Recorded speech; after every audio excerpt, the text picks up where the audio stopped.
sacred journey starts here. Diné Pride.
Gender identity might be one of the most polarizing conversations that's happening on social media right now.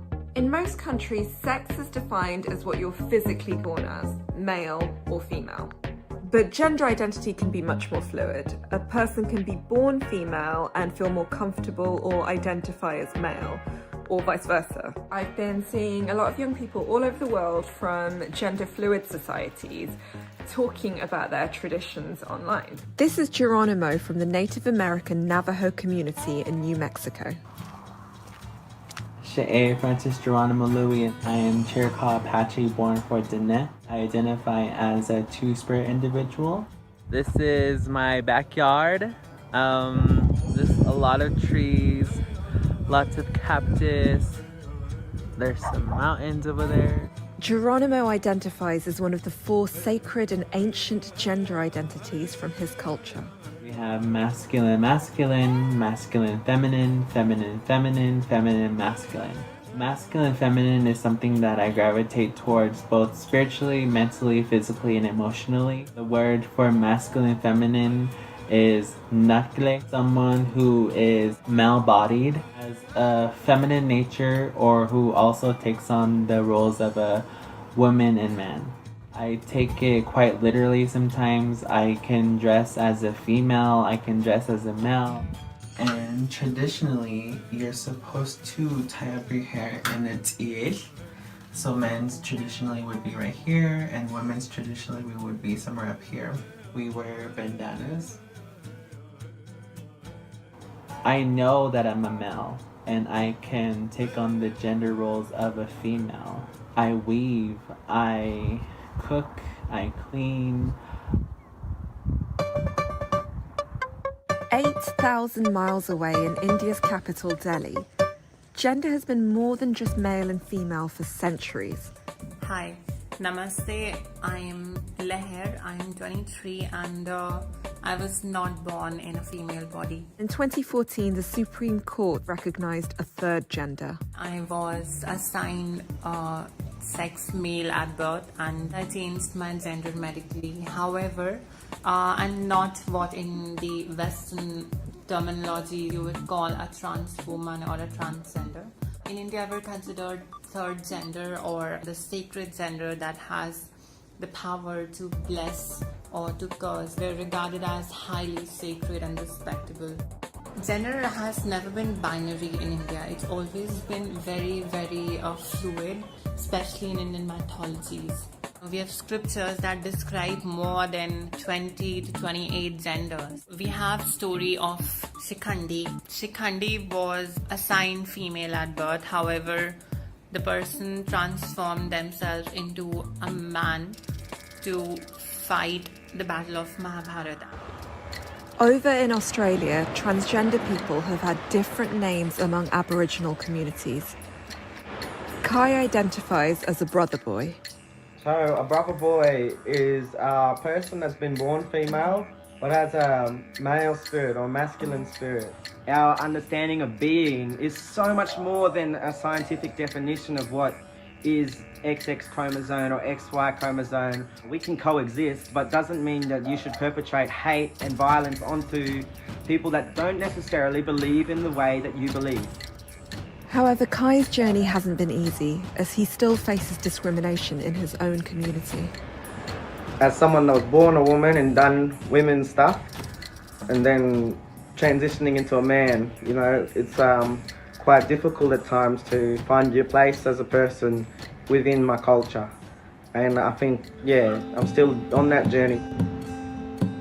And for many communities, the history of gender fluidity was lost with colonialism. Sister girls and brother boys, history is difficult to document because of the effect of colonization. There's been a lot of shame and stigma. Pre-colonialism time, gender roles were actually widely accepted amongst my people and our tribe. These individuals who were called Two-Spirit were widely respected when colonialism started to happen. A lot of our people died and were murdered, and so a lot of the teachings and understandings of these people were lost. Forced assimilation, religious conversion all contributed to the idea that Two-Spirit individuals were bad people and they needed to go away. I face a lot of discrimination. It hurts my feelings.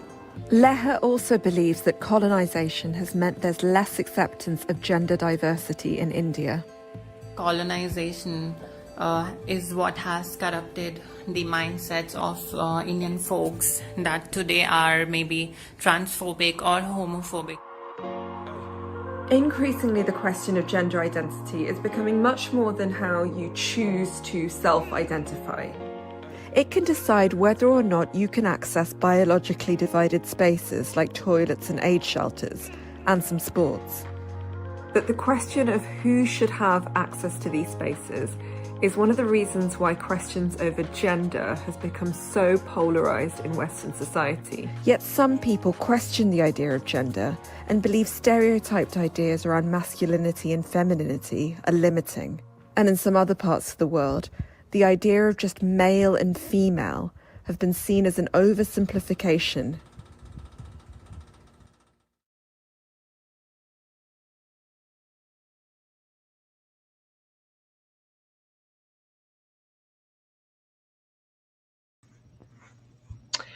Ooh, welcome everyone. Welcome, welcome. Hello, hello. Thank you all for joining us on this beautiful Friday.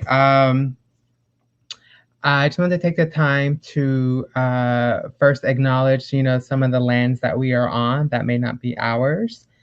I myself am on Tongva territory here in Los Angeles. So I just want to take a moment for folks to recognize the lands that you are on. If you are on your own traditional homelands, feel free to acknowledge the ancestors that have come before you. Like the video that we just saw before mentions a lot of the resilience that our people had, and some of the Two-Spirit or gender variant ancestors that they went through in order to make the land beautiful as it is. So I just want to take about like 10 seconds, if that's okay with everyone.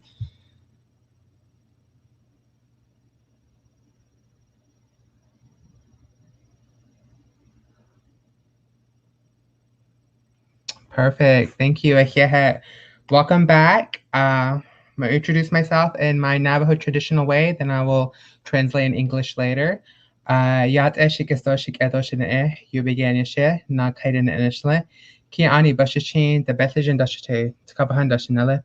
Aquat egot asan ishle. Aquat egot anatle nishne. So kintlana dok osli biaga shidishchi.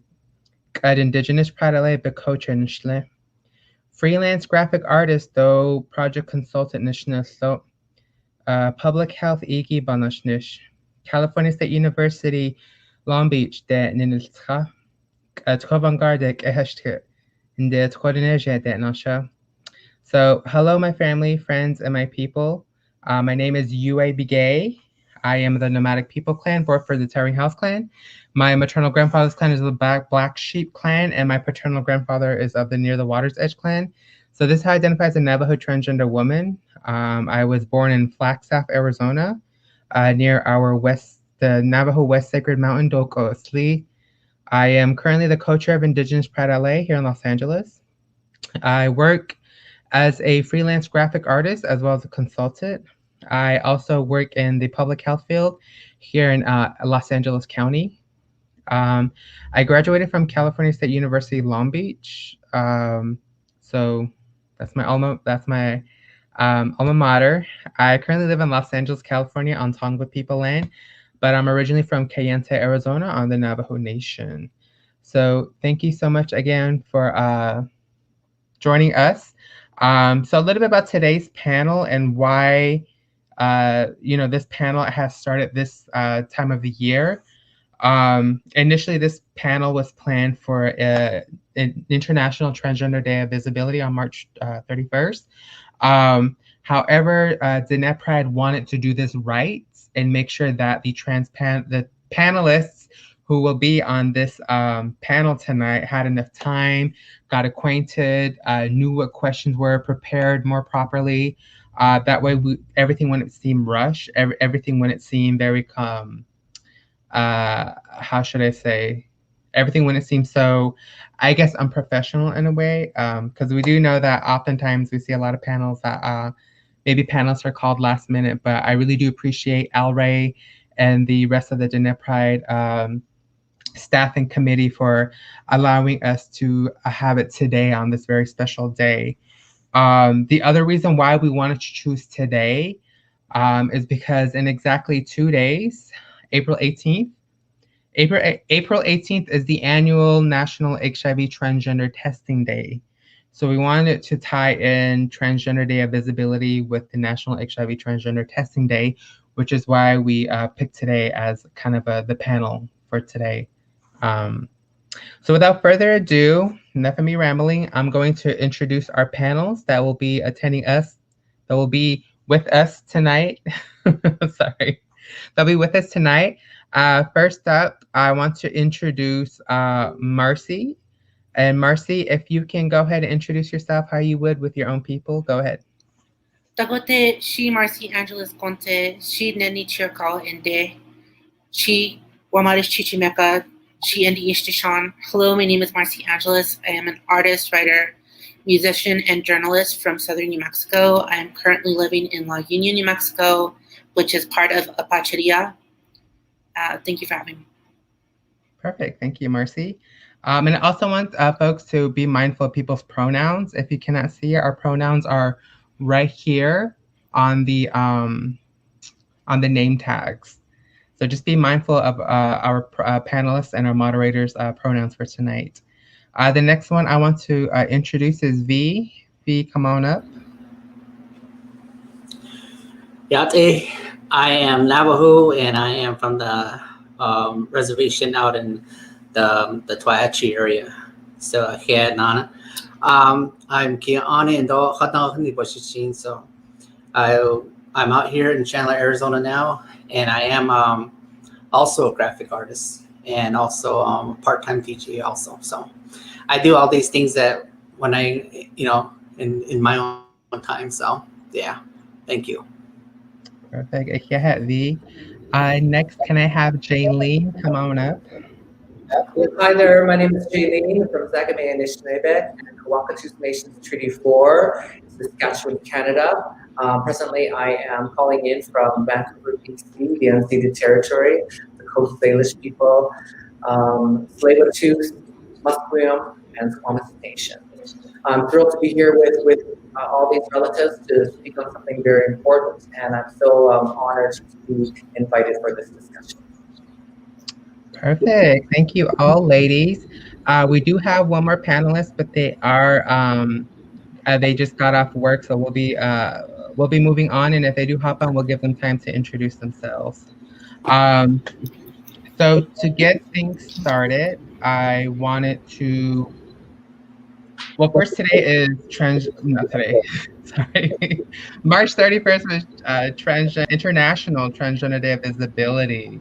So can I ask each and every one of you just a quick question? What does being visible as a trans person, what does that look like? What does that mean to you? I guess I'll go ahead and go. Trans visibility means just living. We are all very different people with very different lifestyles. We come from different cultures, ethnic backgrounds. For those of us here that are Indigenous, and it's just living. That's it. It's just being a person. It's way more normal than people think. Thank you, Mercy. Anyone else? To me, it means of just being myself, being who I am, and being who I want to be. I kind of came out late. I kind of held back on a lot of things in my life, and I finally started doing what I needed to do to be happy. So to me, being visible is just being out there and just being myself, and showing other people that it's okay to be themselves also. So that's what it means to me. So I kind of like help others do that. Perfect. Thank you, V. Thank you. Yes, this is Jaylene speaking, and I think the Day of Transgender Visibility is so important. I can reflect on to when I was looking for a place to fit in, and I didn't really have a lot of people to look to. So I know that just by standing in my truth is a revolutionary act, and if by living my life freely in my honesty, I'm visible to people, and I think that when people are looking for that space to connect to and for people to ask questions, I think it's important to make sure that I always think about the person coming after me. I want to make sure that they have the support to maybe make it a little bit easier than it was for me, and also really just celebrate the fact that our world is opening up, and we all have the right to dignity and respect, and to be able to explore with safety. And so I think that is something that has been really important. I find that now it's, my journey of self-discovery has been, really rich, and there's been a lot of trauma throughout it all. But I think the most important thing that I could say is by standing in my truth, I have found true freedom. And I love being there for people to connect to. Perfect. Excellent answers, ladies. I think for me, I would have to echo what everyone has said. I'm gonna tell my age right now. I am 28, so I was born in 93. So I am, still learning and still growing as a young trans woman. But I do want to say that for me, trans visibility looks like what exactly V and Jalen said, making sure that our young trans siblings, whether they're out, whether they know it or not, that they can see this is a possibility. I know the first trans person I saw was actually back on the Navajo Nation. I mean, the very first trans person. I grew up poor. I grew up without cable, so I wasn't exposed to RuPaul. I didn't know RuPaul until college. No, scratch that. I didn't know RuPaul until like high school, which was in 2010, 2011. I didn't know Amanda Lepore. I didn't know Chrissy Jorgensen. I didn't know these figures, but my very first trans person was a Navajo trans person. It was my step cousin sister. And the first time I saw her was in 1998 or 99. I was very young. And, there's a lot of problematic language that was used to describe her and address her. But when I first saw her, something inside of me clicked. Something made me more curious about her. There was something about her that made me want to gravitate and learn more about her. And so I wouldn't know what she was until maybe like my freshman year in high school, when I started looking at what trans really was. Because up until that point, I identified as a femme gay boy on the reservation. Even though I never, I've had gay friends when I was younger, and they told me, you are way too femme girl. You are nothing like us. I remember when my friends told me I am making gay men look bad because I want to be a girl. And I'm like, I'm just being myself. What in the world? But, you know, trans visibility to me looks like that. It also looks like what Marcy said. We are just normal people who deserve to be treated with dignity and respect. Once you give us that dignity and respect, you will see how mediocre we are. You will see how average we are. You will see how just normal we are. But because some of the discrimination and stigma and marginalization that happen in our daily lives, that we don't get that. We don't get that luxury. We don't get that privilege. So instead, we have to come up with Transgender Day of Visibility to show folks that we are out there. That not only are we out there for our own people, but there's a lot of trans people who made huge impacts on culture today. You know, it's said that Black trans women led the way for a lot of cosmetics and beauty standards now. Kim K didn't start that makeup fad. It was trans women way back who started that. They started the baking and the contouring and all that. People back in the day, they used cute drugstore makeup and that's it. I remember those days. The only girls who were walking with fake eyelashes were trans women. They were the only ones who pushed the look. So trans people in many ways have steered culture in ways that have impacted culture in so many profound ways. So to me, that's kind of what trans visibility is. It's just more than just being trans, even though to some people that's enough. It's being trans and having an impact that will ripple throughout time. Just like what my step cousin sister did back in 99, 98. Here I am today. I think if I wasn't exposed to her, because mind you, the first trans I've ever encountered was not until freshman year in high school. I could have gone so many years struggling, looking for something that I didn't think was real, but I saw her when I was a young child, and it let me know that it was okay, and that there were other people out there on the reservation who were like that. So thank you all very much for your answers. And I do believe we have another panelist, but if they are still having trouble logging in, I think we can go ahead and start with the questions that we have for the panel tonight. And whenever that panelist is ready, they can just hop on in, and then we'll pause and give them time to introduce themselves. So the first question tonight that I want us to more discuss, I would rather have this be a discussion more than just answering, is kind of talking about the treatment of trans folks that we receive from healthcare workers, specifically on the reservation and also in urban settings. So let's talk about that. So someone that can jump in.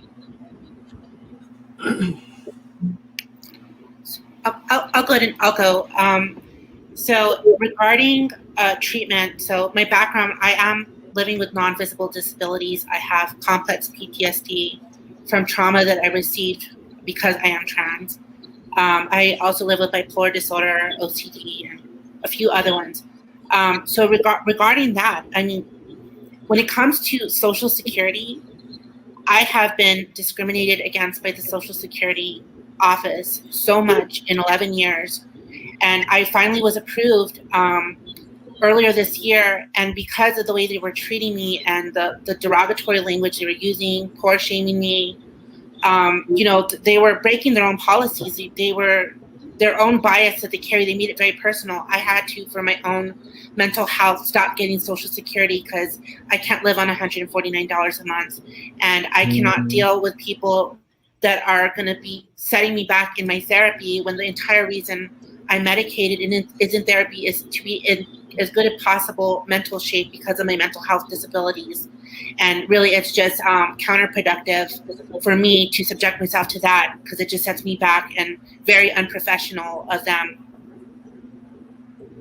This is Jaylene speaking. You'll see the flashes. I'm sorry, the paparazzi out here is really strong.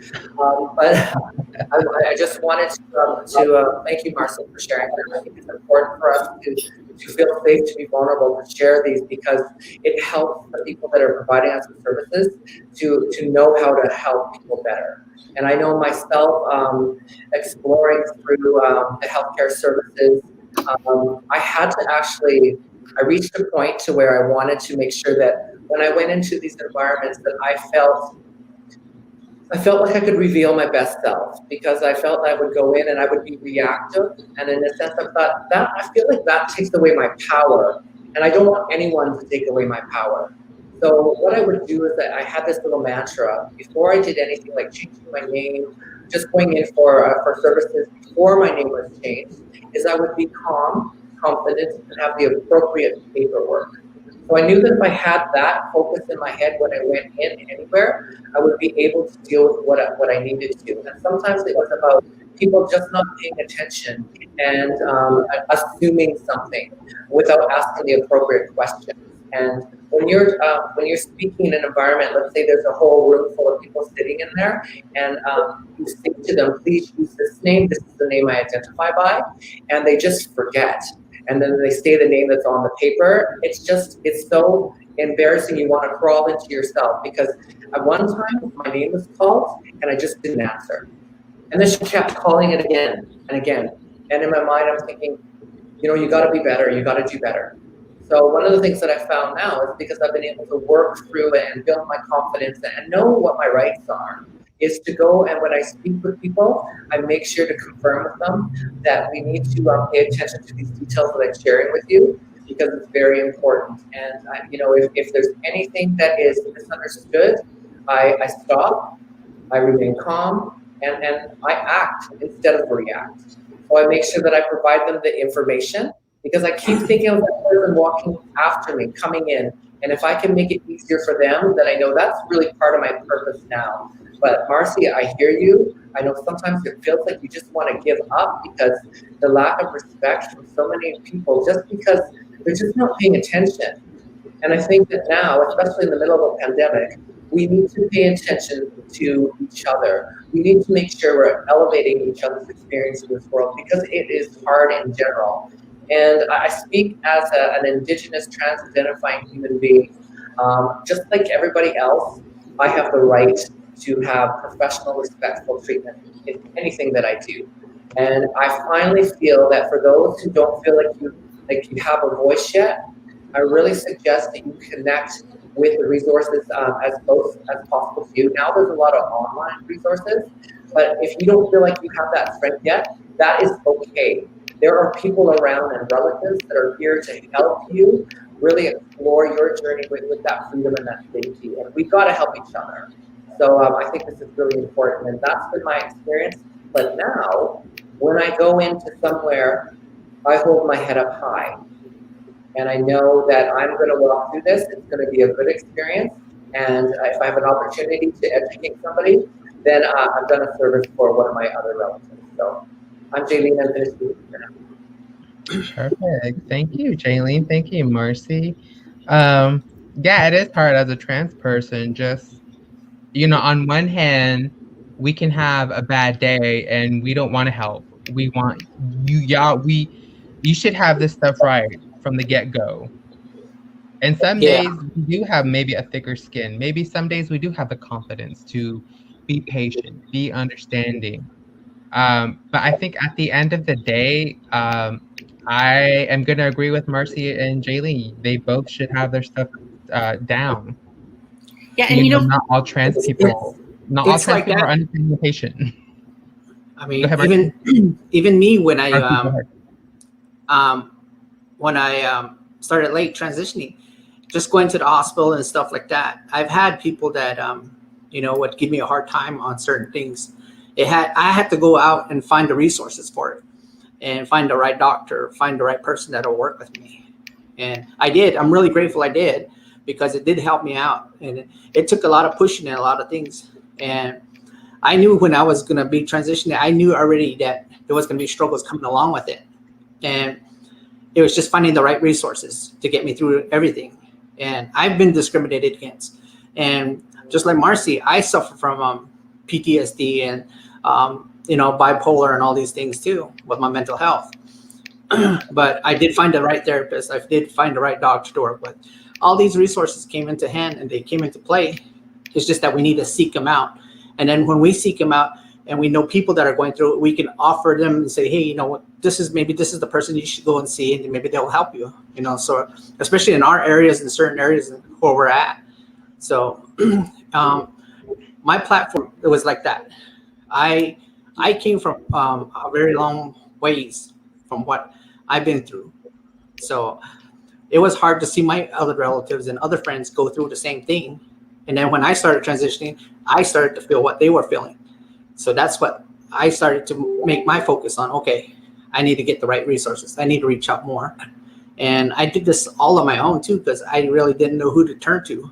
You know, I didn't know any other organizations or anything. But as I started going, I started getting more involved with everything else. So yeah, it's just best to reach out for other resources, because there is people out there that will give you a hard time.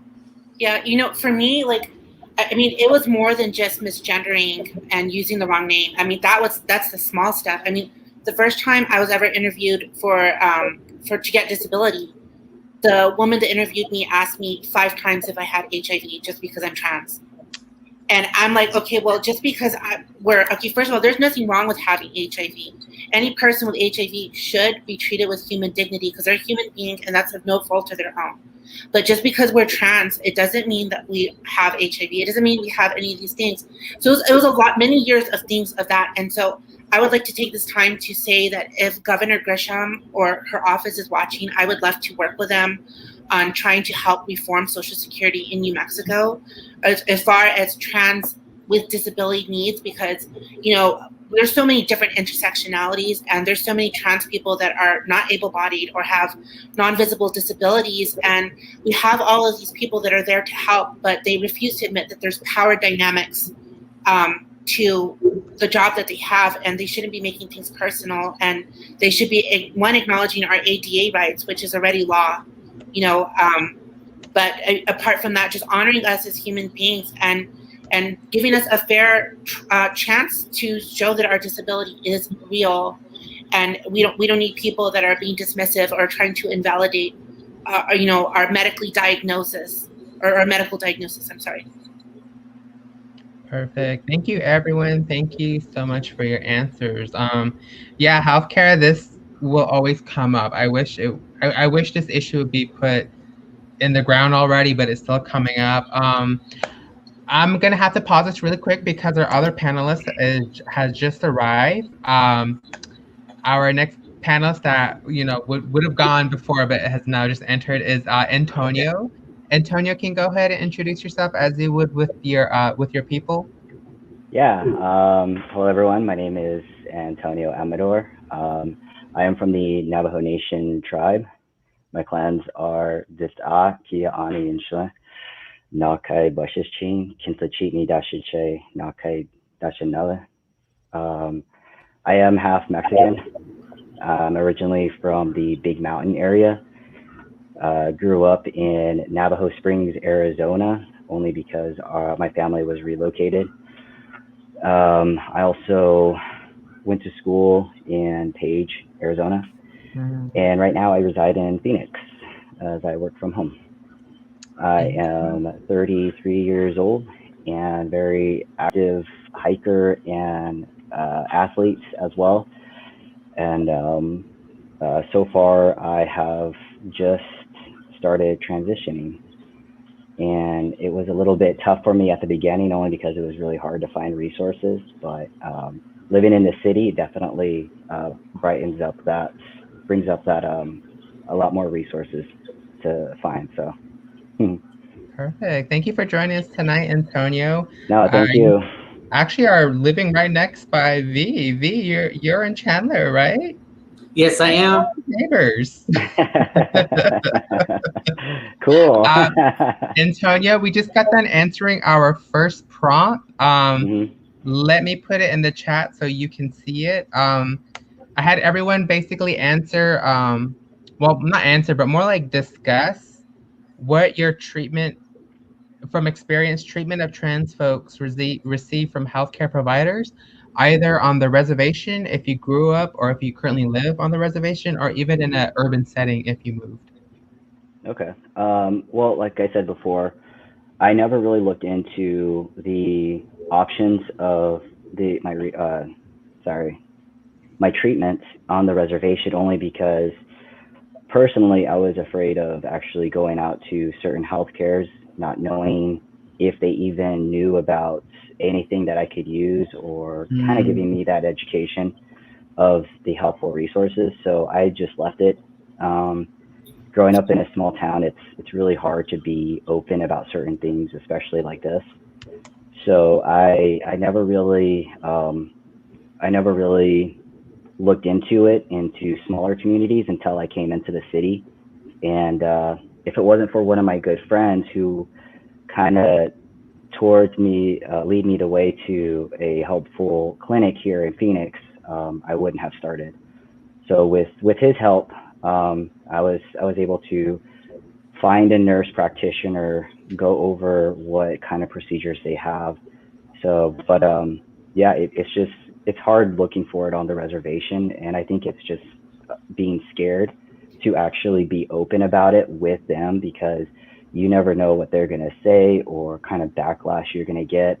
So that's the only reason why I never reached out to the reservation clinics. And not only that, but apparently the Navajo tribe doesn't cover certain resources that are for us. So Interesting. Thank you for sharing that. mhm.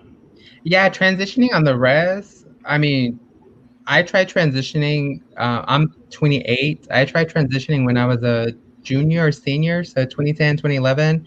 And when I started asking the doctors about hormones, they were like, "What are you talking about? We don't understand." So, and not only that, but just telling a doctor I was asking about that, it took so much. Mhm. I was scared. I was also embarrassed because I was putting my business out there like that. And I think one thing people got to understand is reservation communities are very, very small. Everyone knows each other. Um, I wish I could say that patient confidentiality is really good on the res. It's not from experience.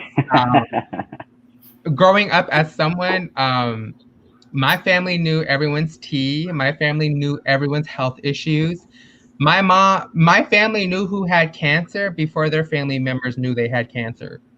And it is just so, it doesn't matter if you have white doctors, black doctors, Asian doctors, somehow word gets out about your issues. And so for those of us who are living on the reservations, we anticipate this. We anticipate this. It is very hard to admit something like this.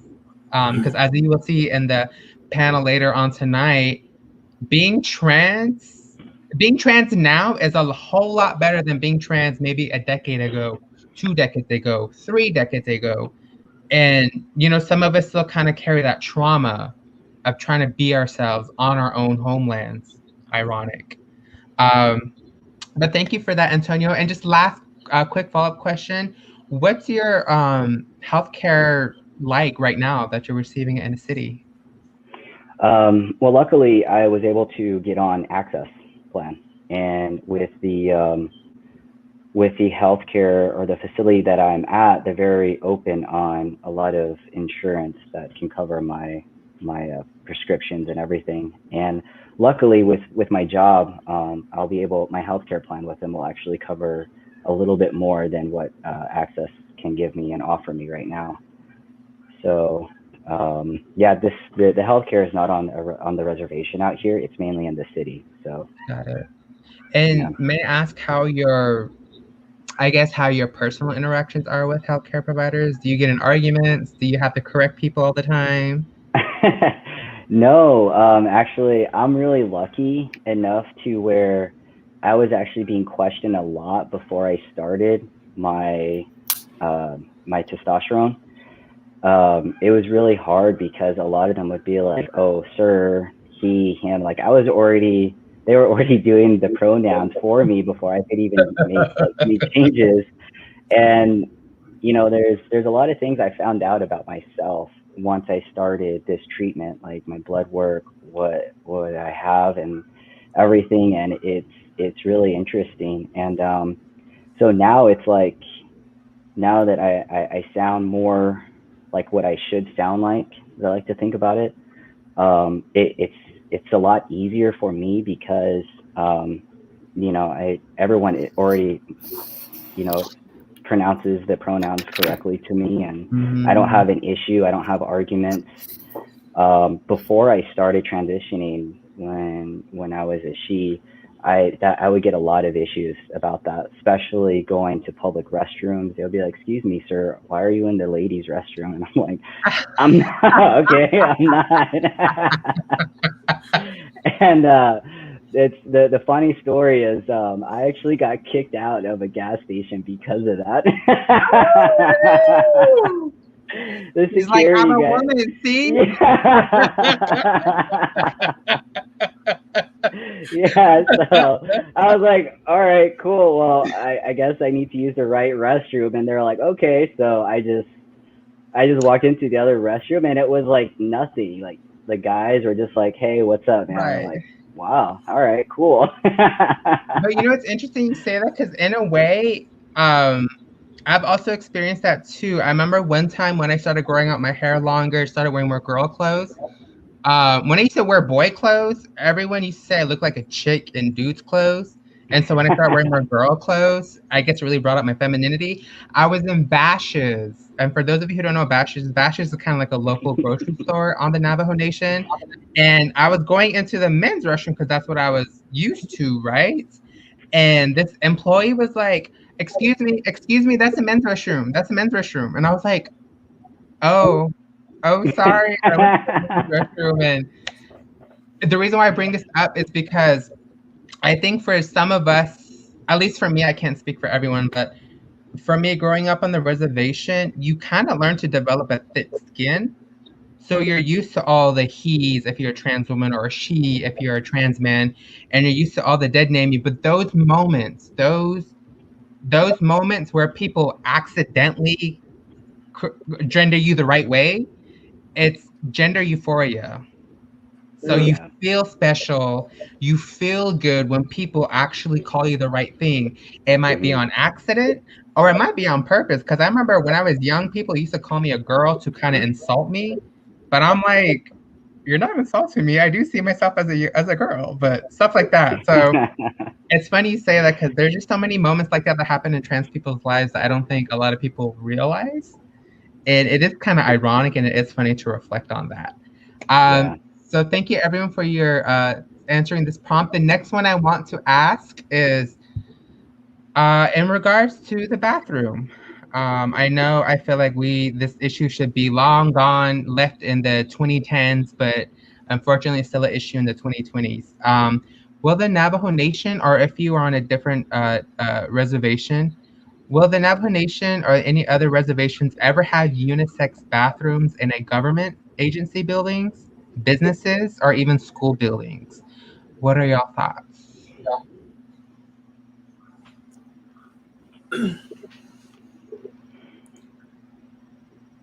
I think that that would be something that would work out best for everyone, to be honest, because there'd be less people, I guess, stopping us from going in and judging us and stuff like that, and we would just continue to be who we are and everything else. So I think a lot of places would be a lot better if they did have unisex bathrooms and stuff like that. That's my opinion. Thank you. And just to be clear, I'm sorry, this is if they added unisex bathrooms in addition to having men and women, not turning everything into unisex. Sorry about that. This is Jaylene speaking. I know here, speaking from a Canadian perspective, they have them in the universities, in a gender neutral washroom. And I think that one of the things which is actually quite disheartening is when they speak about creating that in the public school system, the pushback comes from parents. And I think that is something to really acknowledge, the fact that we've got to make sure that that we are leading our children's space to make sure that they can feel free to express themselves in their journey, especially when you're young, you don't quite know where you fit in. I think that one of the things that was brought up is that they didn't really want to have specific, like having two genders or just sharing the washing together because of a safety reason. And I think that a real safe focus would be to make sure you had a space that somebody could go to where you didn't have to worry about having issues surrounding it. I think you have that place where you can close the door, you can lock it, and it's private. And I know a lot of people in the trans experience, we rely on having those safe places because, we haven't always had the easiest way. It's about hiding certain personal things that we navigate through as trans people, and having an extra space there, I think is really important. So I do feel that it is opening up, and there are enough people that are really supporting to make sure that we continue to develop it and provide for the diversity of our communities. So I think it's just one of those things. If you have an opportunity to have somebody that listens to your voice, that we all have that opportunity and the responsibility to do that. So I'm hoping that this is going to be something that it really should be a no-brainer. We should be like moving forward. Absolutely, let's create some safe places for people to achieve. Perfect. Thank you, Jalen. Antonio, Marcy, I want to answer that. I agree with that, with adding, gender neutral bathrooms. And the reason why it's the topic that's not often discussed is, people don't realize that trans people are in danger of getting sexually assaulted too. It's always the other way around. They don't realize that many of us get sexually assaulted.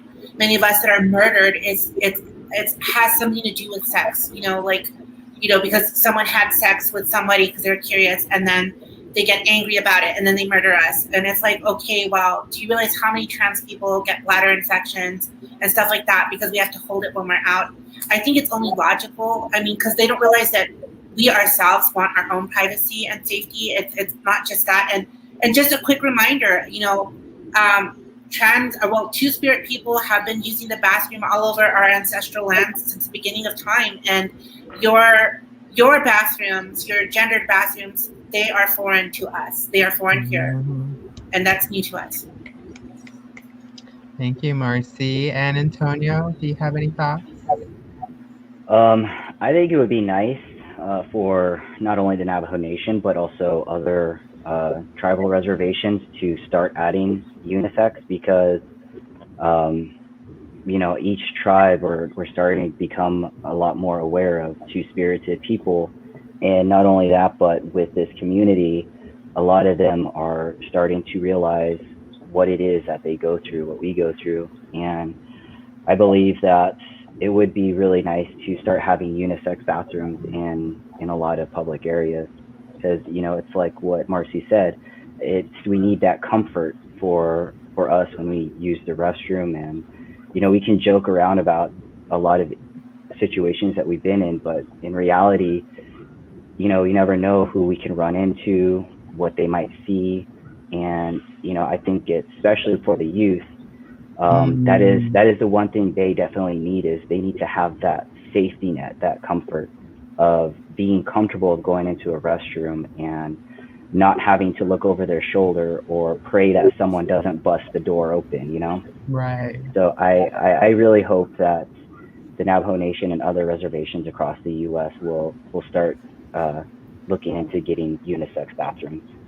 So, I mean, it doesn't have to be for our transgender community. It could be for, anybody in the LGBTQ plus community. So everyone needs that comfort level, especially the youth. That's the main thing of, why we're doing this is for them and a lot of other LGBTQ plus community or members. So. Exactly. Well, thank you everyone for answering that. I won't take up too much time. I'm just going to agree with everyone. I know that gender neutral bathrooms are very much needed in schools when thinking about our young trans siblings, especially those who are maybe discovering themselves at an early age. I think is very much needed. especially when they hit puberty. I'm pretty sure we can all agree that puberty is kind of when we really started noticing that maybe we weren't a boy if we were a trans woman, or a girl if you were a trans man, or maybe non-binary. Just that place where we can have our privacy. Because I remember growing up on the reservation, when I started hitting puberty, I wasn't really developing masculinely. Um, I wasn't developing more masculinely as my male peers. So when I would use a restroom, you put a bunch of horny boys in a restroom, and it's really hard for an effeminate person to use a restroom because let's be frank, let's be honest, boys will try and do something. So it'd be nice to have a unisex bathroom that I can go to. It'd be nice to have a gender neutral bathroom that I can go to. And also, I think we also need to take into account that there's a lot of school administrations in tribal schools who don't support trans children who don't see a need for gender neutral bathrooms. But the reality is that we do need this. As Marcy said, some of us get bladder infection because we have to hold our pee. I remember for a while when I transitioned in high school, I had to share the teachers' lounge restroom, and the teachers started not liking me because of that.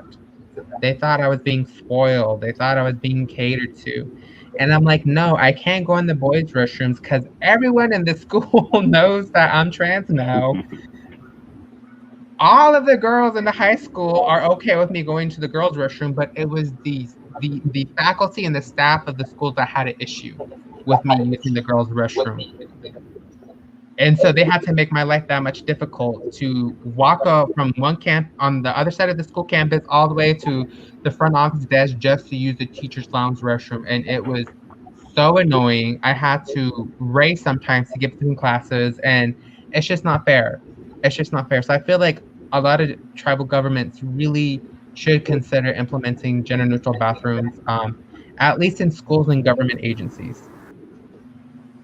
All right, thank you, everyone. And our third prompt I would like for us to discuss is, when talking about young trans youth on the reservations, or even in an urban setting, what would a safe haven or a safer haven look like? And more importantly, what would like funding and resources look like?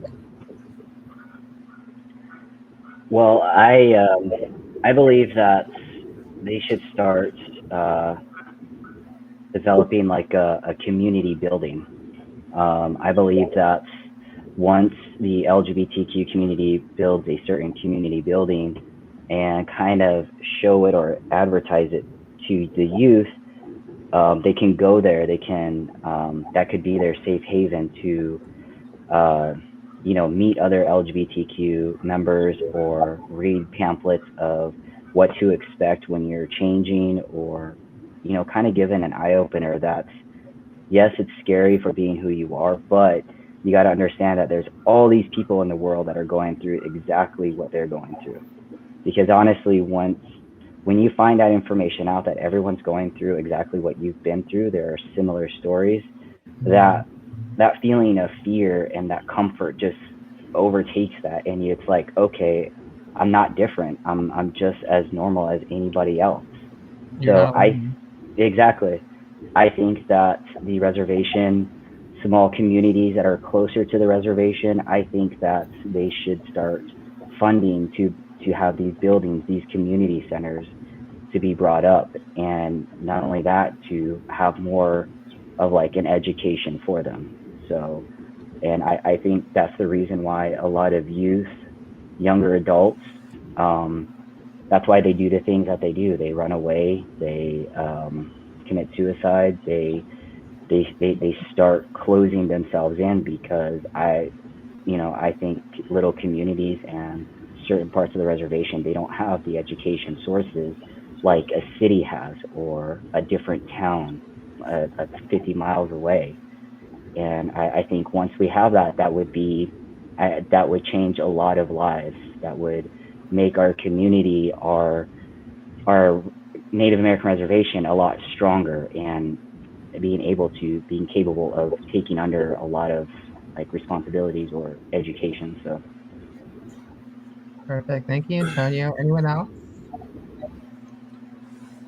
Yeah, I Marcy? believe so. I believe in what he said.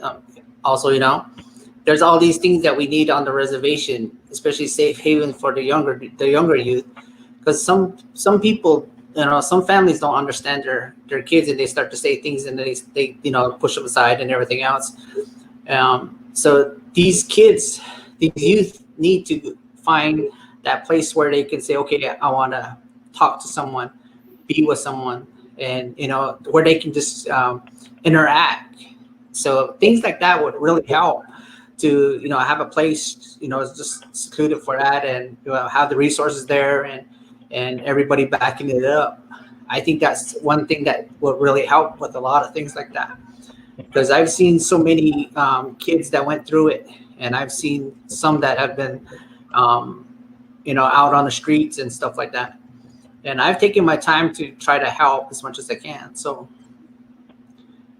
so I believe in it. I believe that it's something that the whole tribe and everybody else, even the cities, will work with that too. well, I mean, not only I'm sorry, V, but not only that, but it would be best for parents too. P flag, yes. This is Jaylene speaking. Actually, could I have Marcy go next? She had her hands up. Go ahead and go for it, Jimmy. Okay, sure. So I'm actually, I didn't grow up on a reserve. I'm part of the 60 Scoop. I'm not sure if you're familiar with that, but I was adopted and raised by settlers. But one of the things that I feel is my true purpose is to really get connected and making sure that resources are available for people that are looking for that support. And I pulled up some statistics that are really important, I think, to share. That the lesbian, gay, bisexual, transgender, queer, gender, non-binary, and two-spirited youth are overrepresented in the homeless community.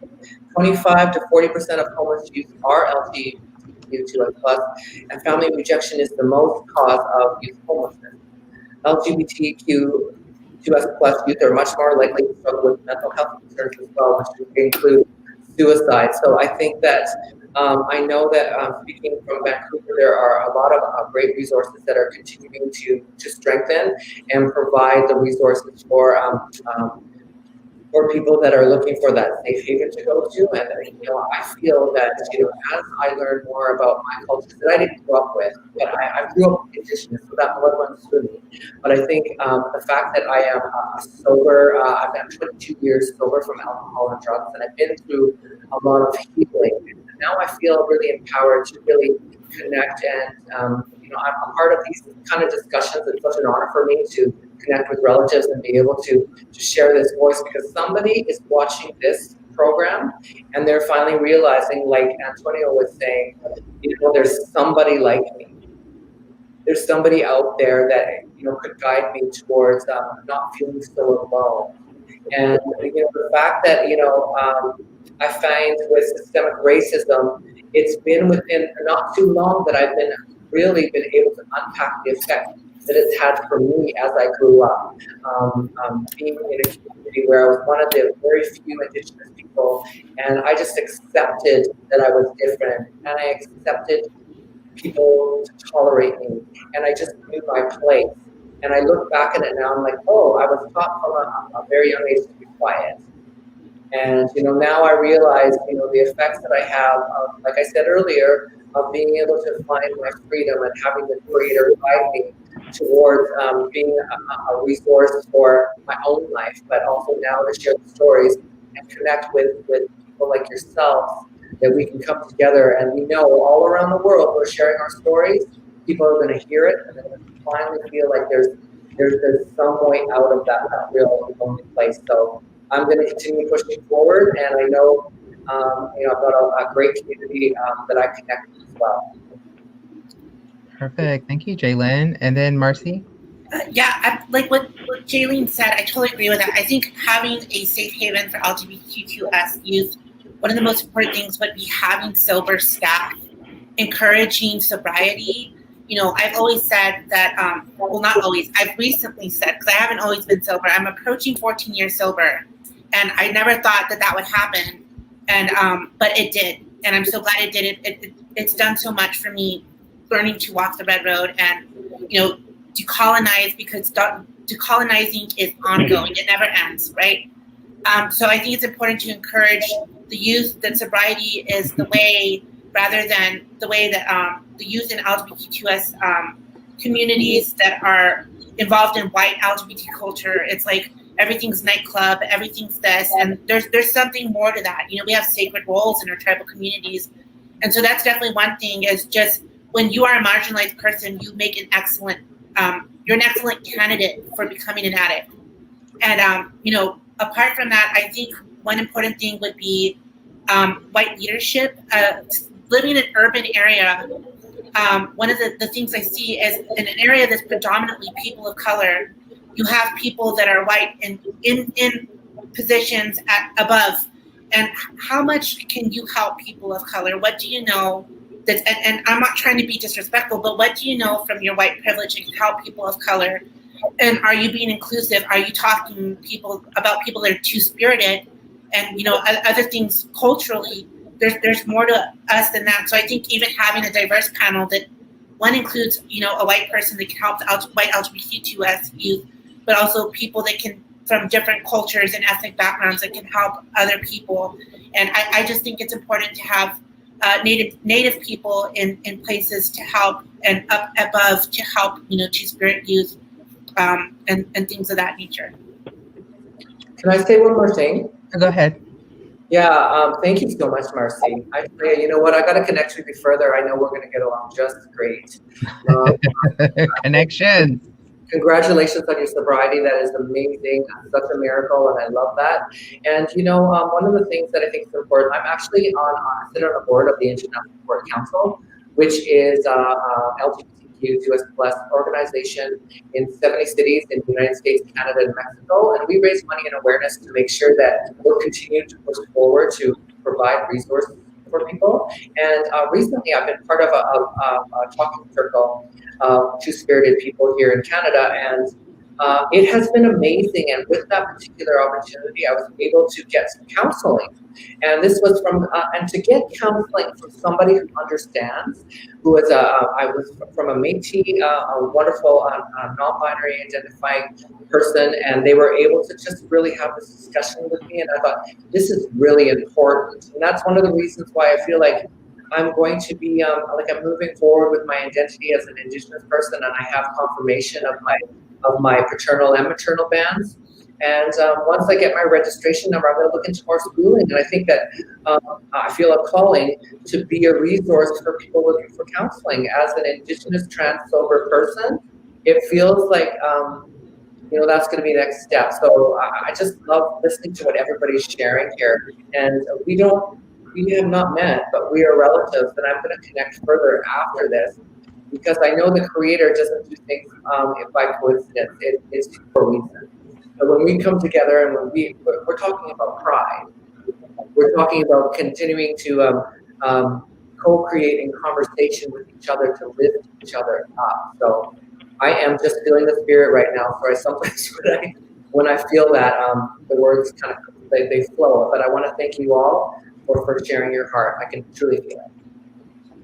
Perfect. Thank you, everyone. And yes, please feel free to connect with each other. If you are an audience member and you like what someone else is hearing, or you want to connect with someone else, please feel free to reach out to us, or you can contact Diné Pride to contact us, or to contact them to, you know, forward them our information. I think in answering this question for me, I actually want to talk about an experience I had. I actually had the privilege to be the president of a high school, GLSEN. Do you guys know what a GLSEN is? Used to be called Gay, Lesbian, Straight Education Network back in the day. I used to be a president of that club on the Navajo Nation. It was, I think, the only one for a while that was on the Navajo Nation. And just having it at a school where queer students can come and be ourselves, it was very eye-opening. It was very, I remember I would look forward to staying there afterwards to meet other students, and we would just kiki, act a fool, just gossip, just it was just so amazing for us to have that space because we didn't have that space outside.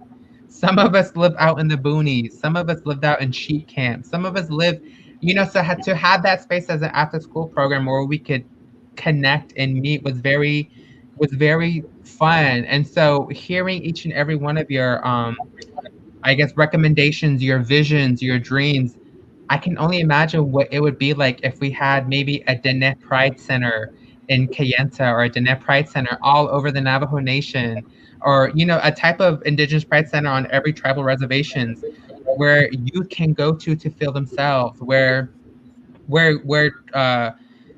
Indigenous queer couples can come to be themselves, where they can hold their hands, where they can kiss without being judged, where they can wear any article of clothing and not be judged. And also, as Antonio said, a place where parents can go to as well. What questions do you have? Because I bet you there are parents who already went through that journey that you can connect with. There are already parents who've already had a gay son. There are already parents who had a trans child back in the 90s, back in the 2000s, and they have loving, beautiful relationships right now. So we can have those parents mentor other parents. How can you get, how can you go, how can you put your prejudices and your negativity that you have about this community that your child now belongs in? How can you get over that? Because at the end of the day, every Native parent should want for their child to be alive, to be breathing. Suicide rates are already high enough as it is. To have the love and the support of not only of your family, but to have a safer space where you can be open. Because school is already, let's face it, school is already trash. To have that space outside of trash where the jurisdiction of the school cannot affect that area, I feel like that would be amazing. And for it to be properly funded. Computer labs where queer students can apply to scholars or scholarships, or even just get a job on the reservation. A place where they can kick back, relax, do homework, study. I think that would be phenomenal. So thank you everyone for your questions. For your questions. Sorry, it's late. Thank you everyone for your answers, and this is beautiful discussion. We're actually going to take I believe like a 10-12 minute break. So if you are in the audience, feel free. This is your time to use the restroom, get some water, refill on some snacks, what have you. But also kind of my charge to the audience. After this, we are going to be doing a Q&A. Well, after this, we're going to answer one more prompt, and then we're going to do a public Q&A. So during this break, please feel free to formulate a type of Q&A, and feel free to type it in the comments, or feel free to directly message Diné Pride on Facebook, Instagram, wherever you're watching.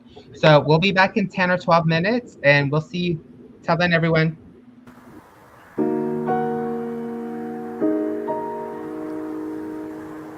Last fall, we were just going to bed, and when we go to sleep, we tell each other we love each other, and off to bed we go. And I was in my room, and I heard a bang. I remember the date exactly. I don't know why. I hung myself September 10th, Monday, 9 o'clock. Come on, Zoe, what's going on? She wouldn't talk. She was fighting something. And then a couple months later, she finally said, Mom, I'm gay. And this year I came out as trans. I identify as Two-Spirit. And I decided that I should probably get help. And then Dr. James McCookis came out.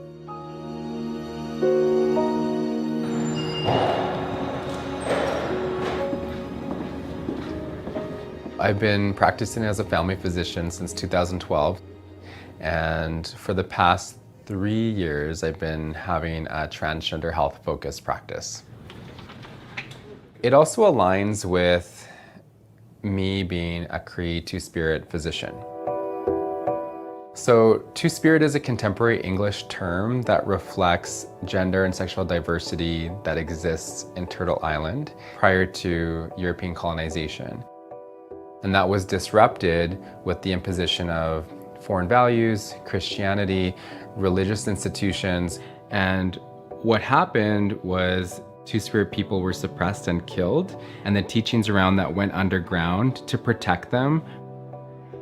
Whereas now it's I would say a very different environment for people who are growing up, but still very scary, I would say, for Two-Spirit trans youth in rural Alberta. Hey Alec, how you doing? Hello. Good to see you. Hey Janet. You guys want to come in? Okay. So why don't we go over how long have you now been on testosterone? I think a month, yes, a month. For 1 month? Okay. So what have you noticed? Deep voice. Yeah, it's a lot deeper. I can't hit the high notes anymore. I've noticed a better state of mind. Yeah. Calmer, you know. I played soccer, boys soccer, over the summer. My coach had to fight for me so I could play in the boys soccer because I didn't want to play with the girls. Because when I was in grade 7, I was outed by this one girl. Everybody was talking behind my backs. Everybody was just mean and cruel. So I started taking her. I got her into counseling. We put her on medication to try and help her. But because she's identifying more with the male dominant side, the testosterone has made such a difference. Ever since she started seeing Dr. Makokis, finally this kid is happy, you know. Gender dysphoria is a combination of many factors that include someone feeling that their physical body and genitalia and body parts are misaligned with how they feel inside. It's something that is persistent for at least 6 months, impeding their life. It's something that somebody strongly desires the physical characteristics and attributes of the opposite gender. Those are kind of the things that I look at when thinking about starting hormone therapy. And when we look at Two-Spirit trans people or trans youth, they have the highest risk of suicide of any group. And that's one of the reasons why I do this work, is it helps to at least lower that and helps to protect young Two-Spirit gender diverse people. So I was going to go over this with you guys too. This mountain, you see there's a face in there. This is one of the spirits that helps to look after Two-Spirit people and also men. Our people have always accepted diversity, and we've always embraced that. That's why these places are so important, because Creator wrote those on the land for us and we can read them, right? Makes sense? Mm-hmm. Awesome. Dr. Makokis makes me feel, how should I say this, grateful to be who I am. Interacting with him has been something amazing that I haven't experienced in my 15 years of living.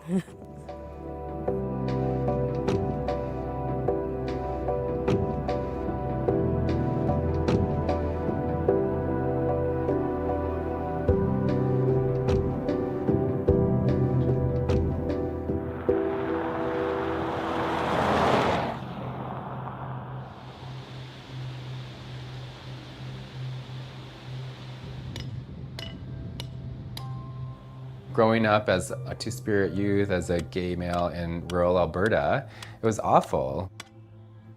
There's always the risk of violence, of being even more socially isolated. So at the end of grade 11, I told my family that I'm moving to Edmonton with my sister to finish grade 12, because it was really important that I move, like physically move away to be in a place like Edmonton that was more diverse and had the opportunity for being around many different groups of people. I think that when Two-Spirit trans youth come and see someone who looks like them, who has long hair or, you know, same color skin as them, I think it, you know, it's for once in their life, there's someone that understands where they come from, and they don't have to fully explain everything. And that in coming to see me, I do my best to instill within them some of our teachings about being a Nehio, being a Cree person, and the teachings around our spirituality, especially as it relates to being a two-spirit person, which they probably have never heard before, and which their family has probably never heard before. Over time, being with James has allowed me to feel secure as a person who's not going to be hurt.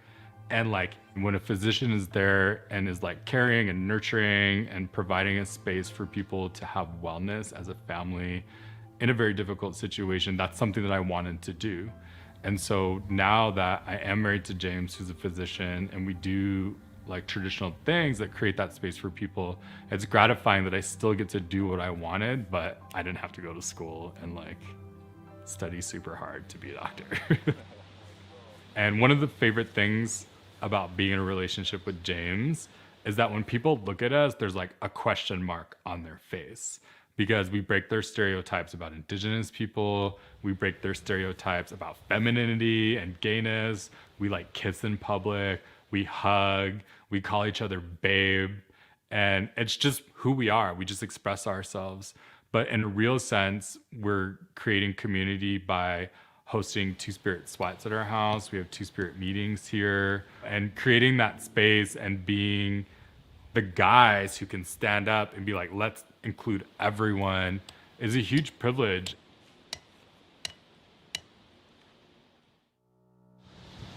Hey, you found it. Yeah. Good to see you. This is my mom, James. Oh, wow. Lily, yeah. Hi. James. Good to see you. I'm all gross and wet. I haven't seen you since we got back yet, huh? I know. Oh my God, I know.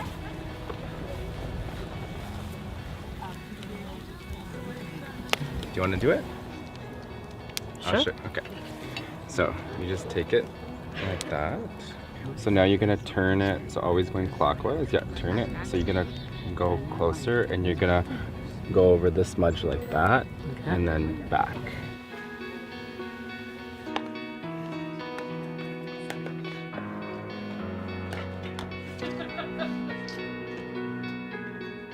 This has been a dream for us to have this sort of space, so I can't thank you enough for coming to help make that a reality. We're so grateful for you all for being here.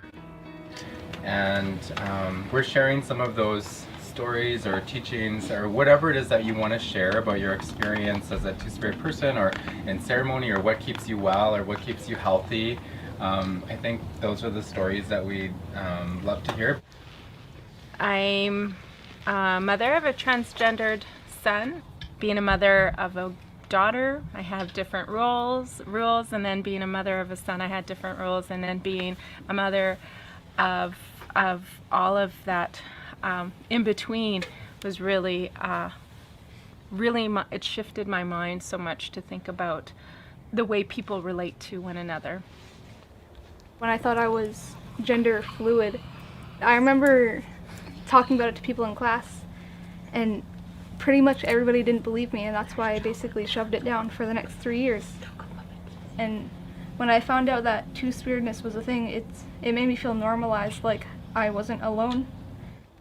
There's a shared heartbreak between a lot of two-spirited people. I actually was attacked 5 years ago for being gay, and I just consider myself lucky that I survived it, and now I feel like it's my duty. When I say what is two-spirit to me, it's a responsibility. And two-spirited people traditionally have always had this role of being caretakers and mediators, people who are able to go between both worlds and who could create that harmony.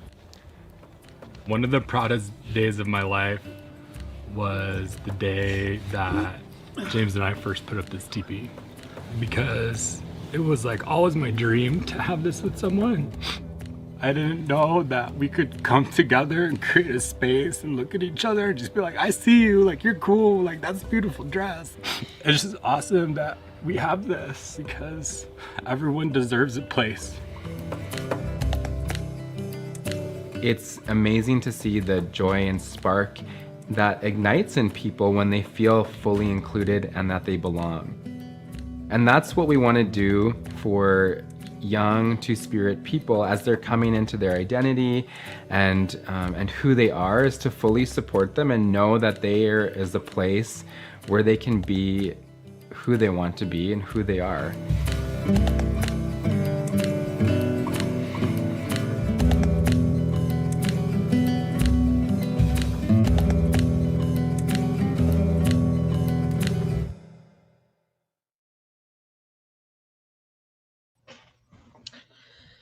All right, welcome back, everyone. How about that video? That video was so amazing. I believe the First Nation doctor, Jalen, do you know those folks? I do. Yeah, they're so inspirational. They won the Amazing Race. Nice, nice. Well, that's so amazing that there's also organization happening up within First Nation, Métis, and Inuit people in Canada. I think that's amazing.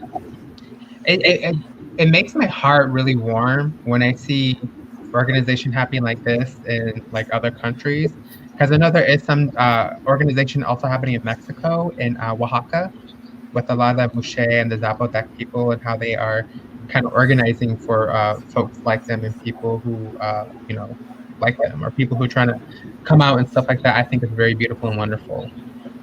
So just a reminder to the audience, please send Diné Pride your questions that you have for us that you would like for us to discuss on. We are going to answer one more prompt tonight, and then we are going to open up to Q&A. So please send that to Diné Pride if you can. Do we have all our panelists back? Antonio, where's Antonio at? Hi, Antonio. Okay, well, we will wait for him to come back. In the meantime, we can go ahead and discuss our next prompt. The next question I have, or I guess discussion point I want to ask everyone, is trans protections on the reservations, or if you're in, you know, Canada and the reserves. First, are there any protections for trans folks on your homelands? For trans employees in any setting, whether they have their own business, if they work for another business, if they work for a government agency, tribal agency, what have you. Are there any trans protections? And if not, how can we mobilize to make sure that we have those protections? What can we say to the audience, to, I guess, recommendations that we can give the audience to mobilize in protecting our trans relatives?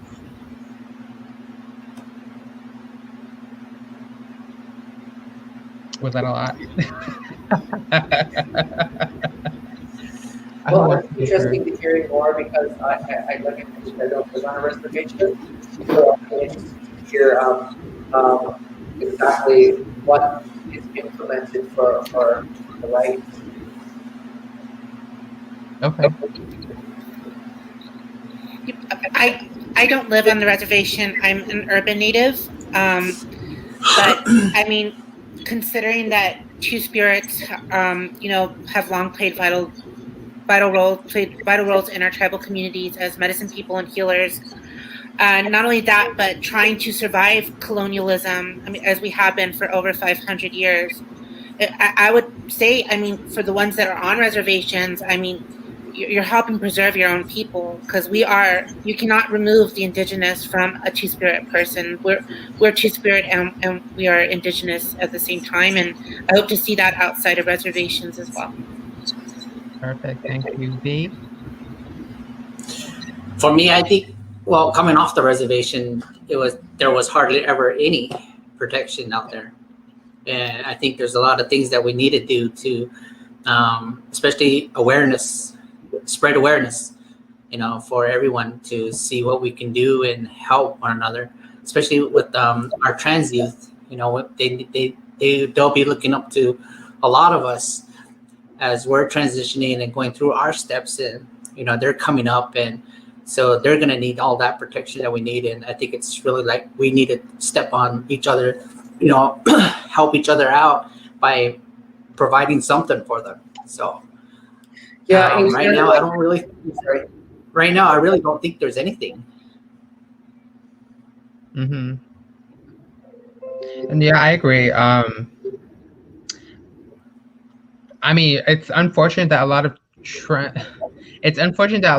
not only trans but two-spirit and queer natives, we kind of get, I don't want to say driven off, but we are left with no choice but to live in an urban setting because we have better protections there.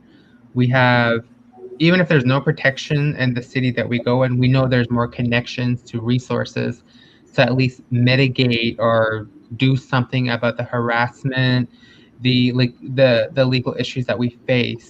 I think from me, because I know a little bit about how federal Indian law works. I'm not a lawyer, I'm not a legal expert by no means, but at least here in the United States, tribal law, for the most part, is not affected by state law. But tribal law is subjected to federal law, so the Supreme Court. So what I would like to see within our own tribal lands is our own relatives, because there's not that many trans people of us to rally around.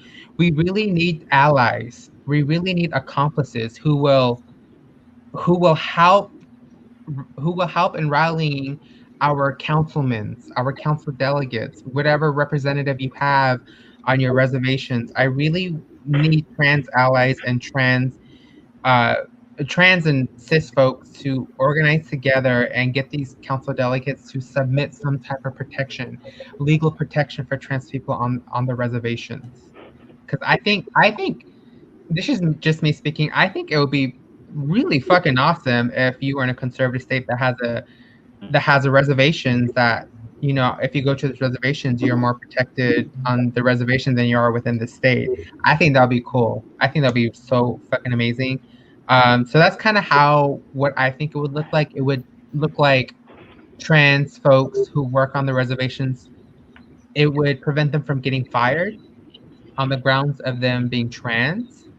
I think it would look like if a trans was harassed or if they were attacked or assaulted on the job, they would have some type of protection and at least some type of benefits to go with it. There's just so many things that I feel like trans people need. There's so many things that we need protections from that I think people don't, that cis people take for granted. A lot of cis people take for granted a lot of the protections and rights that they have on the reservations that are denied to us trans people on the reservations. Thank you so much, Antonio, for coming back. The next prompt that we were answering is, if there are any trans protections on your reservations or your homeland, are there any? And if not, what can we do to organize and rally for it? I would say just putting more of ourselves out there. Talk to the local police department, send them letters, and even invite them to panels such as this. That way they can get an understanding of what it is that we go through and the LGBTQ plus community goes through. I believe that as a community, we need to not only reach out to law enforcement or even the government and kind of let them know what we want, making our own movement.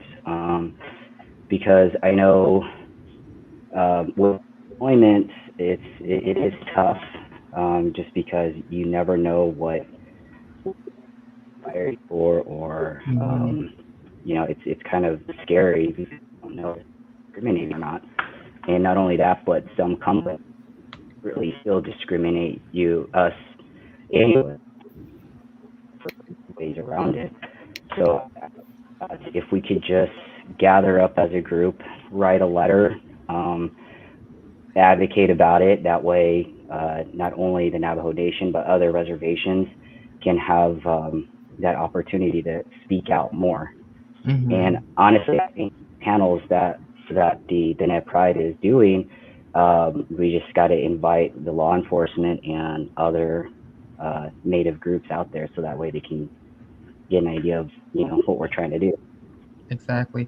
Speaking of law enforcement, I also think I think trans protection also looks like if we do get booked in jail, at least put us in the jail that correctly is with our gender.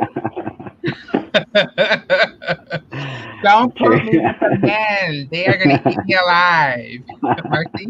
Yeah, speaking of that, something that I was experiencing for 2 years was there's a certain chain store that starts with a W and ends with an art. And, I was dealing with a lot of discrimination from there. I don't know if I can say their name, so I won't, but I'm pretty sure everyone knows who I'm talking about. I was dealing with a lot of discrimination there, and then I had filed ethics complaints, which had turned into their staff retaliating against me for filing ethics complaints. And after that, speaking to other people that were superiors from the ethics department, then after having that situation, then I had to stop shopping at the store that starts with the W, ends with the art, because it turned into police intimidation, and I had police officers following me around the whole store, even when I was doing self-checkout, which, that's a whole other panel, and I am not anti-police. I don't know where I stand when it comes to that. I just know that, considering that I followed the protocol in filing ethics complaints when something was wrong, I was peaceful, I was never threatening, and the fact that I, as a disabled trans person, they are aware that I'm disabled and trans, that they treated me like a criminal when I was just asking to be treated with human dignity. And I think these corporations, especially as we're nearing Pride, they like to post these, we're trans-friendly ads, and it's a lie. It's a lie, and they need to be true, and they need to have integrity. And I could just imagine how many other trans folks, especially trans folks of color and Indigenous trans folks, are experiencing the same thing, but we don't get to have these conversations. Thank you for that. Thank you for bringing that up, Marcy. That kind of brings me to another, I guess, point, is that maybe our reservations also need protections for trans customers. I mean, I know it sounds silly, but protections for trans customers. If another customer starts berating us and we didn't do anything wrong, if another customer starts berating us and we do anything wrong, ensuring that the fault and the whole entire thing doesn't turn out to be a fiasco against the trans person. Maybe ensuring that every business on your reservations or on your tribal lands, ensuring that every business that wants to do business on your land adopts some type of policy within the company. What is your policy on trans people? What is your policy on trans people wanting to use the restroom? What is your policy on trans people just wanting to shop? Jaylene? Yeah, I just wanted to share something from a Canadian perspective. We have a bill, C-16, protects trans people in Canada, including reserves. And B-16 added the words gender identity or expression to these places. First, it was added to the Canadian Human Rights Act, joining a list of identifiable groups that are protected from discrimination. These groups include age, race, sex, religion, and disability, among others. However, many of our communities are not caught up with this law, given transphobia continues because of colonization. Trans rights are human rights. Yeah. And I want to thank my friend Andrew Caldwell, who has worked in the federal prison here for women, and I had the opportunity to visit to visit it and be able to share my story, but also do performance for their first ever Pride they had in a federal prison. And I was in there, and it was really amazing to be amongst the community. And they had people, they had a trans community, which was amazing. And I know that they continue to push forward, even though there is still transphobia with people. That's kind of like our world. But I know that my friend Andrew, who is a Safe Places champion, has gone in there and pushed forward and invited me to come in as an Indigenous trans person to come in and be part of their first ever Pride event. It means that things are changing, and I think we need to just share those stories and there are things changing because trans lives matter. Yes, come on, Canada, come on. So I think that kind of wraps up everything for this prompt.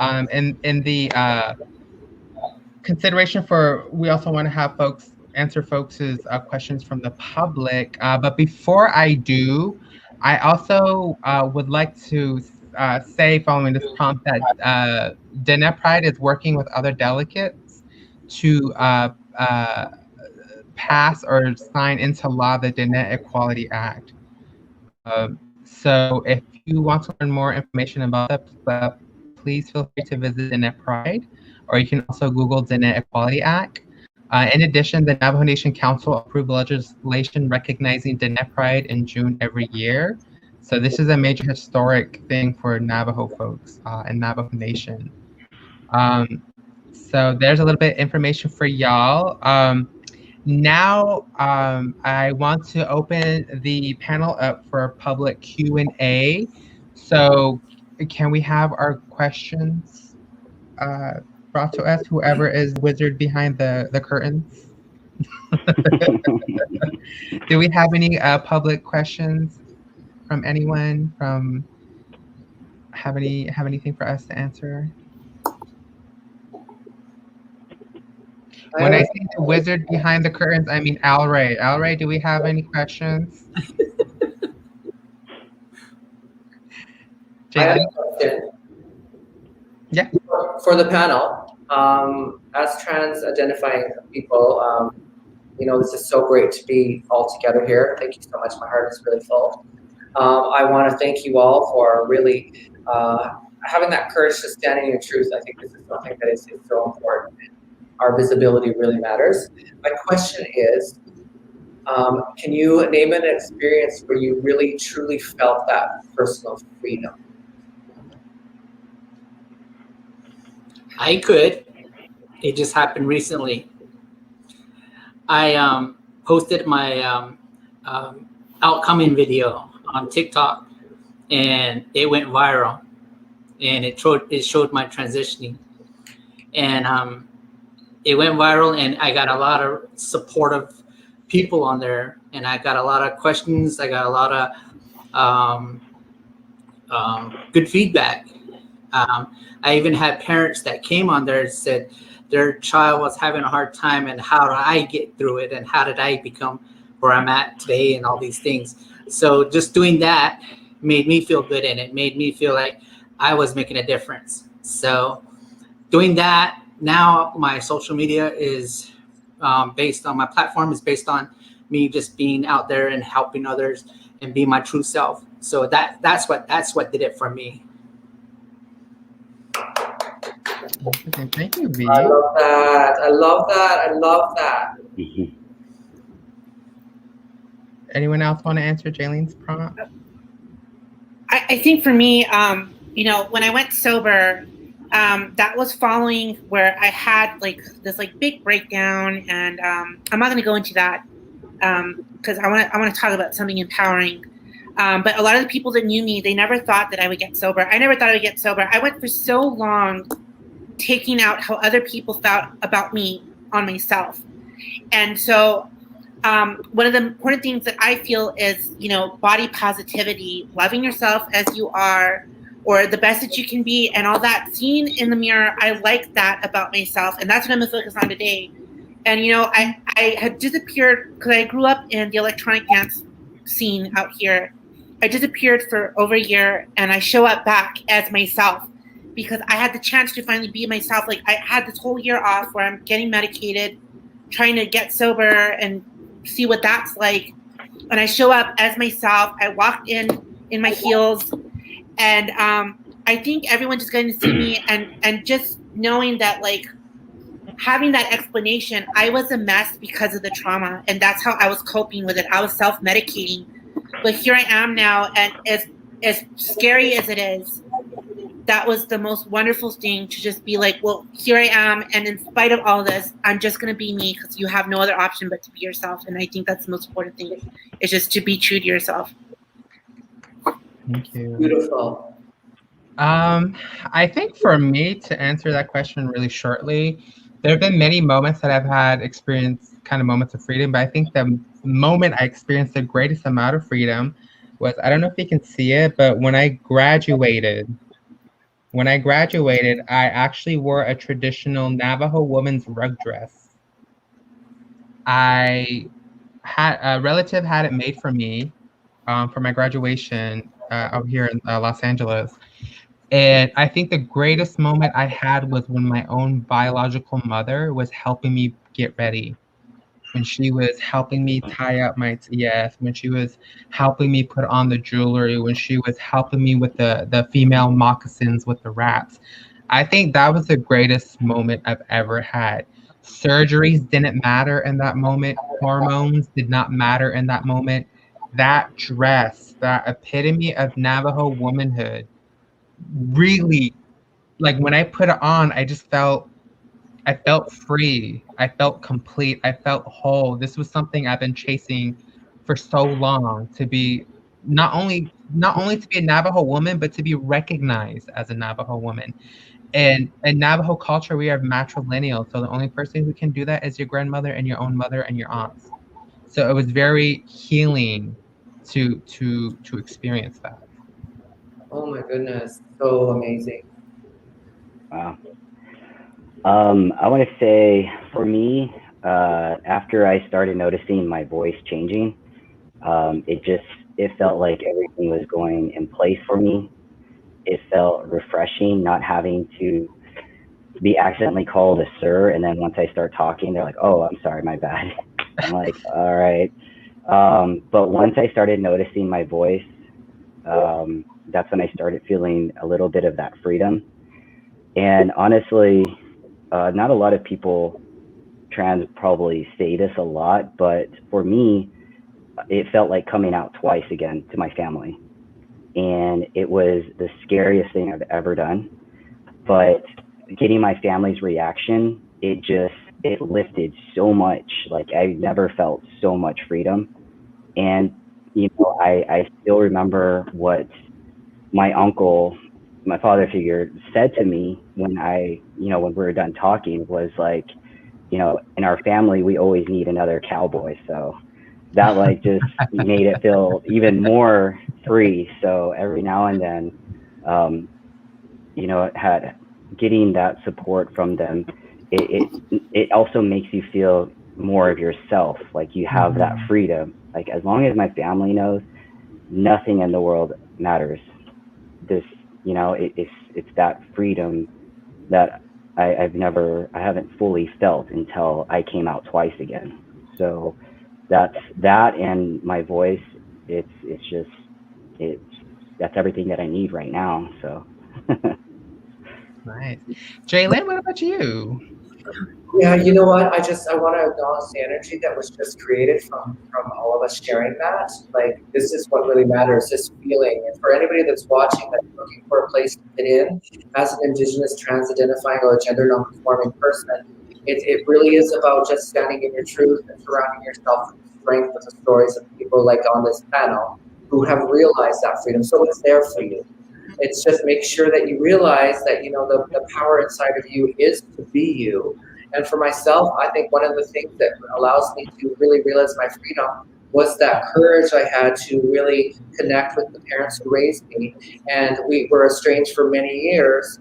And I said to myself, I said, I owe them the chance to get to know me. I was prepared for them if they weren't okay with it. I was prepared to move on and do what I need to do. I live my own life. But I just thought, these are the people that actually really did keep me safe for all these years. So I had a great connection with them. My mom was saying she was reading books and studying about the trans community, which I thought was amazing. And on my birthday and then Christmas, I get a card from them that says, "To our daughter, we are so proud of you." Yes. So that's a big moment, and they're from a small town, and the fact that they it's about respect for us, and we've had a lot of challenge growing up, but we realized the most important thing is that we're in the here and now, and how can we make sure that we are living our life today with with the freedom to be ourselves and to connect, realizing that life is very short and we have to be aware of that as well. So that fills my heart. Every time I get that card in the mail, I'm like, that's a miracle and very beautiful. Ooh. Well, thank you everyone for answering Jaylene's prompt. We actually have a couple of prompts from the audience, and it's actually tying back into parents and coming out. The prompt is, as a parent or as parents, how can I best support my trans child? I think, having only one expectation for your child, and that's that they be that they be a decent person. But a lot of that is reflective of the parenting, because if you raise a child in saying, I love you unconditionally, because that's what love means, I think that your chances of having a decent person as really good human being as your child, whether they're, cisgender, transgender, gender nonconforming, two-spirit, any of those things, I think so long as you give them that love and you encourage them to be a good person, I think that's what you're going to end up with. And I think having only that expectation alone and just understanding that there's a very good chance that your child's not going to end up being the way you expected them to be. So I think just expecting and raising them to be a good person, I think that's just the most important thing.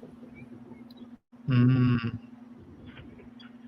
This is Jaylene speaking. I have a little quick story here regarding about that. I always believe that it's really important. I'm part of a transparent discussion group, and the most important thing I think for parents is to listen to your children, to listen to them when they tell you the stories. And I know, when a child has the courage to share something that they're not quite sure of, or they're not quite sure what's going on, they go to the person that they can trust.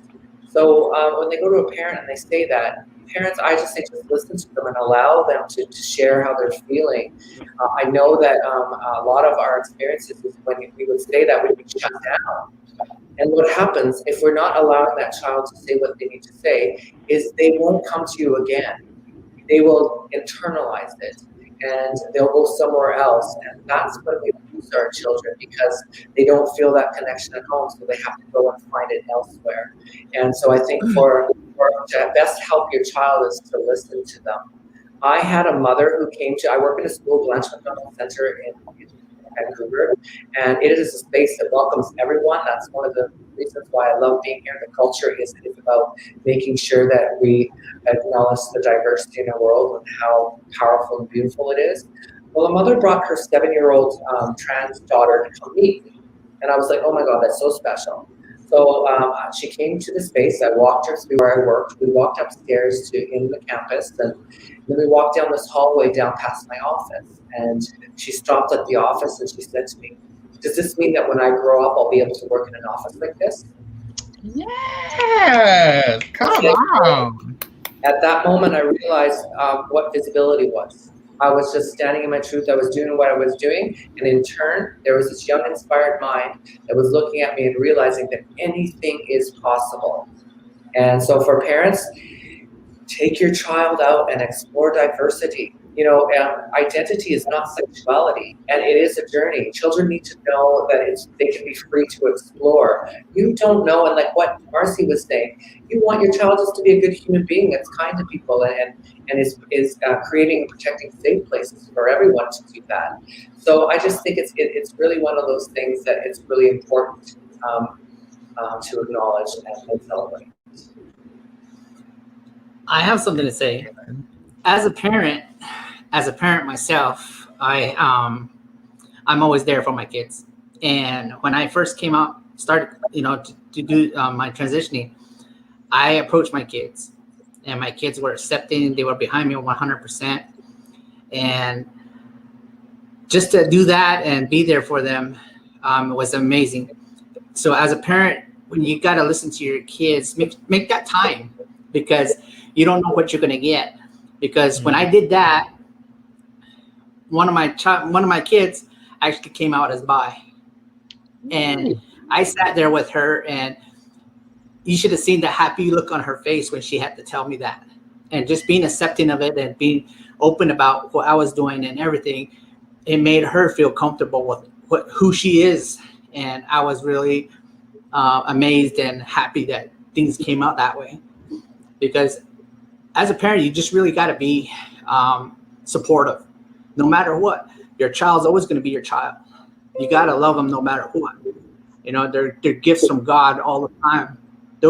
Our children are precious to us. And that's one reason why we're doing this, is to look over everybody, and especially the youth and everything else. So I understand what that is about. So, yeah. Thank you, V. Antonio.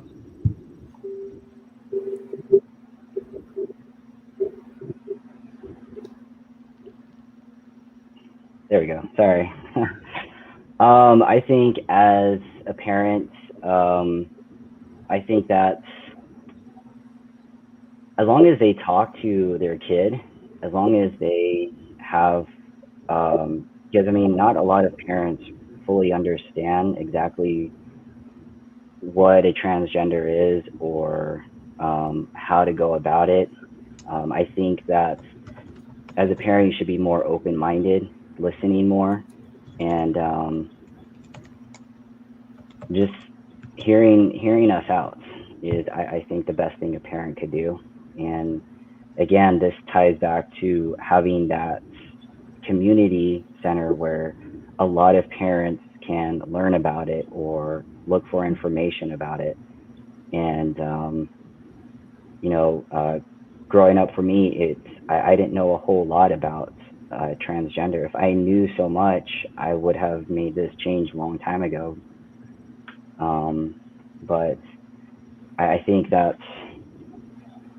the more the youth explains it to their parents, the more they can understand it as well. The more information they can look. And with the internet and everything, anything is possible. They can look up anything and find answers. So yeah, I think just that communication with the parents, understanding them, keeping an open mind. That's all I can really say about that. So. Nice. Thank you, everyone. I think for me, I would just reiterate, there are tons of resources right now. We are experiencing a trans renaissance right now. So there's tons of information. Go to YouTube, type in trans child, or a parent of a trans kid. You will find something. Google it. There's tons of resource out there. If you like more in-person education, look for your local PFLAG chapter. That's PFLAG, PFLAG chapter. They help with parents who have queer, trans, any child who falls underneath the LGBT spectrum. Reach out to them. I think for me, my main one is how to support your trans child. If you are a Native parent, I'm talking to all the Native parents out there. If you are a Native parent, keep your child immersed in your Native culture. I don't know how many times I've come across trans people who run away because A, the household wasn't supportive, and B, because it wasn't supportive, they didn't feel like it was a good place to stay. So that disconnection, that severance from their culture happened.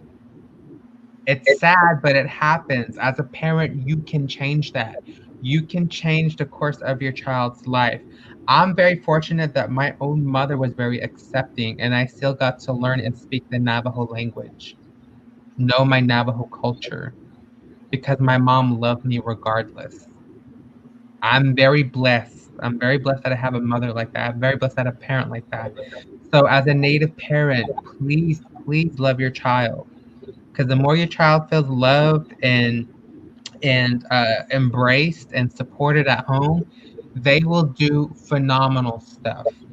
They will do phenomenal stuff. I had so many queer friends in undergrad and college that because they had a supportive Native parent, they were in AP courses. They were on the honors track. They did athletics. They did extra school curricular activities that made their parents so proud. If you love and support your child, just love and support your child. Your child will bloom naturally. they will bloom naturally. As a Native person, we want our child to keep learning our culture and our language. Please don't rob that from them. So I think with that, we are going to end our panel unless our panelists will have anything else lasting to say to the audience. Any parting words? Well, those questions that we... Oh, go ahead. Go ahead, Jilly. Okay, yeah, sure. This is Jaylene speaking.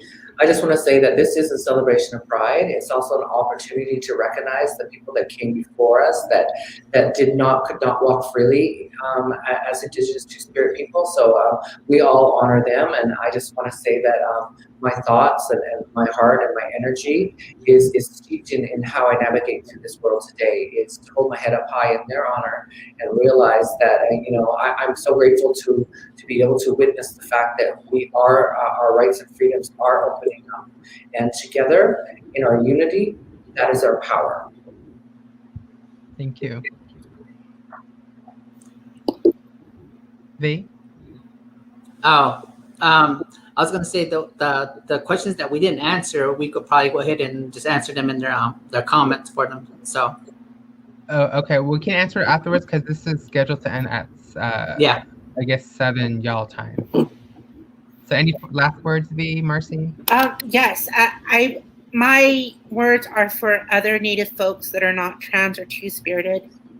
There's many, decolonization movements. There's many Indigenous rights movements. And I would like to say to them that the fact that any of us Native people are alive here today is a miracle. This is a miracle. We've been dealing with this and surviving over 500 years of genocide.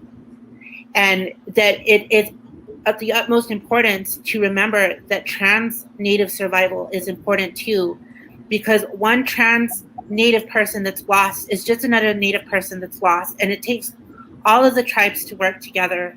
It takes all of the trans people to work together, all the Two-Spirit people to work together to ensure survival for our future generations. And I just wanted to say that it's important to be inclusive, and to when we speak traditional, that means trans and Two-Spirit. That should include that too.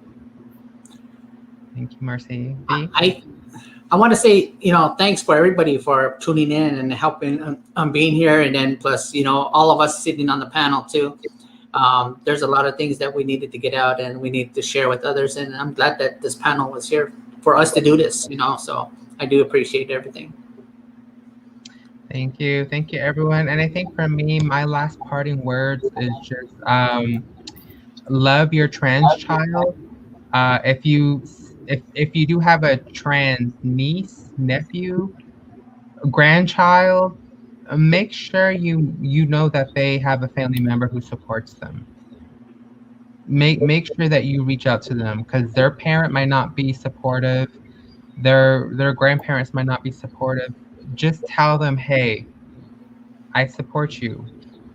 You don't have to say trans, just say whatever you want to be, whoever you identify as, whatever, I support you, I love you. My doors are open to you anytime. I guarantee you that will drastically prevent a Two-Spirit and trans youth from running away or committing suicide if they know they have someone to go to. Antonio, right now we're just saying any last words that you would say to the audience, any parting words? Yeah, I just want to say, this panel is really interesting. It made me think a lot about a lot of situations and things that a lot of people need to think about and look into. This group, this community, it's never been recognized a lot lately, especially in our tribe. And, getting the word out of what a two-spirited person is something that I think a lot of the youth and a lot of people who are still in the closet, that's something that they need to learn as well. That way they can feel more comfortable and confident in who they are.